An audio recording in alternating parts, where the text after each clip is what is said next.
Bonjour tout le monde, me voici aujourd'hui de nouveau avec Mélanie. Bonjour. Tu es ostéopathe et tu as une spécialisation pour les bébés et les femmes enceintes. Aujourd'hui, on va parler des objets à proscrire pour aider l'enfant à se développer au mieux, parce que c'est pas une mince affaire. Exactement.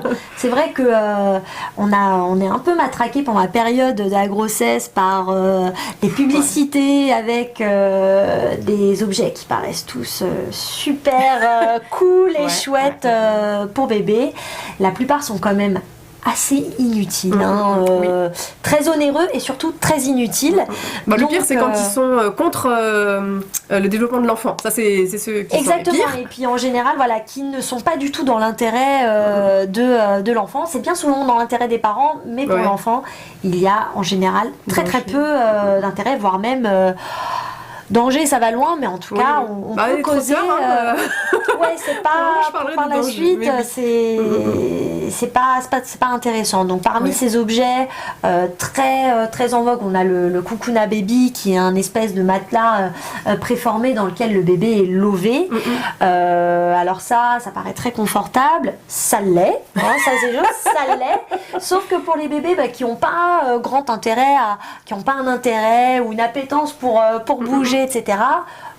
Ça ne les incite pas et ça ne les stimule pas pour bouger. Oui, ça rajoute une barrière en fait, parce que comme le bébé est lové, donc il est un peu recroquevillé, donc pour un geste spontané à développer, c'est pas possible en fait. Exactement. Et puis pour les bébés, dans ce qu'on disait dans la vidéo précédente, qui ont une tendance à avoir des torticolis ou autres, et du coup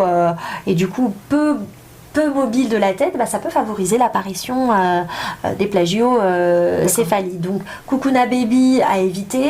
Transat, alors c'est très utile, mais à utiliser de manière très ponctuelle. Voilà, quand on va prendre sa douche et que le bébé est vraiment trop petit et qu'on l'amène avec nous, ou quand on fait à manger et qu'on le garde avec nous. Donc voilà, mais ça reste des utilisations quand même assez exceptionnelles. D'accord. On évite aussi, ça c'est très utile pour la voiture, mais le cosy, faut pas utiliser ça à la maison. Ça reste une position naturelle pour bébé. C'est ça, c'est que dans la voiture, mais on n'utilise pas le cosy à la maison. Et le Yupala, qui est d'ailleurs interdit dans certains pays. Oui, ça y est. Et puis on arrête de le commercialiser de plus en plus. Exactement. Il y a plein de choses comme ça. Voilà, donc le Yupala qui est pas du tout un stimulant pour la marche. On pourrait croire le contraire, mais ça peut provoquer des soucis de chaîne musculaire, où c'est des enfants en fait qui vont pas du tout vouloir se mettre sur leurs appuis, sauf qu'on a besoin de sentir tout ce qui se passe au sol avec le poids de corps pour acquérir une bonne marche.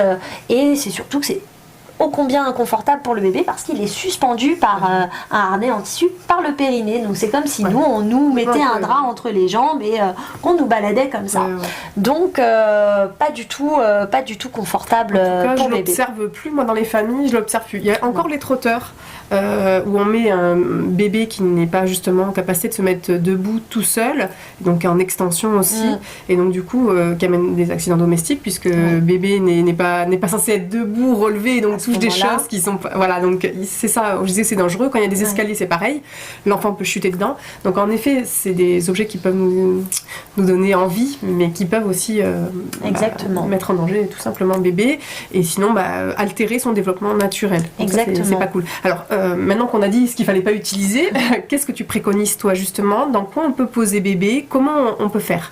Alors c'est tout simple, une simple couverture au sol, ou des tapis d'éveil, il y en a des super chouettes, ou tout simplement si on a du carrelage à la maison et que c'est un peu froid, chez Decathlon ils vendent les espèces de petits tapis puzzle. Oui, parce que c'est un petit peu épais, parce que même si le carrelage est froid, il est quand même vachement dur, et quand bébé lâche la tête, on n'a pas envie de ça. Voilà, donc ça fait une espèce de surface qui amortit, et c'est pas cher du tout, et en plus c'est très utile pour quand l'enfant est plus grand, s'il veut faire de la gym ou autre. Donc c'est plutôt un investissement super chouette, en plus qui coûte sur le pas cher. Point, on peut toujours avoir des choses aussi moins chères, parce qu'il y a des familles qui sont quand même dans une détresse financière importante. Voilà, et vraiment donc ce sont des temps au sol à plat ou sur le lit si on a envie que ce soit confortable, et si nous aussi on a envie d'être confortable. Donc à plat, et c'est de là où aussi on peut s'accorder des temps de jeu avec le bébé. Le placer sur le ventre également, lui présenter des jouets, des objets, parler avec lui, se mettre d'un côté de son bras, puis de l'autre, enfin voilà, afin qu'il tourne la tête. Donc vraiment, voilà, pendant ces temps-là d'éveil du bébé, jouer avec lui sur le ventre, et puis sinon sur le dos, où on va laisser à côté de lui des objets adaptés à son âge, bien évidemment, et auquel cas, quand il grandira, il va être curieux, il va vouloir regarder ce qui se passe autour de lui, et puis ça va l'inciter à petit regarder à sa droite, regarder à sa gauche, et puis après vouloir se retourner et acquérir des stimule l'éveil en fait. Exactement, des compétences motrices. Et pour éviter le transat, il y a les bras, on a énormément entendu, ça va en faire un bébé à bras. Les bébés sont faits pour être au contact de leurs parents. Exactement. Donc évidemment l'écharpe de portage fera justement des miracles, parce que on a envie de faire en tant que parent, on a plein de choses à faire, et puis l'écharpe nous permet d'avoir les mains libres. Voilà. Ça c'est bien, très bien. Merci beaucoup Mélanie pour ces informations. Merci à vous de nous avoir écoutés, on vous dit à bientôt. Au revoir. Au revoir.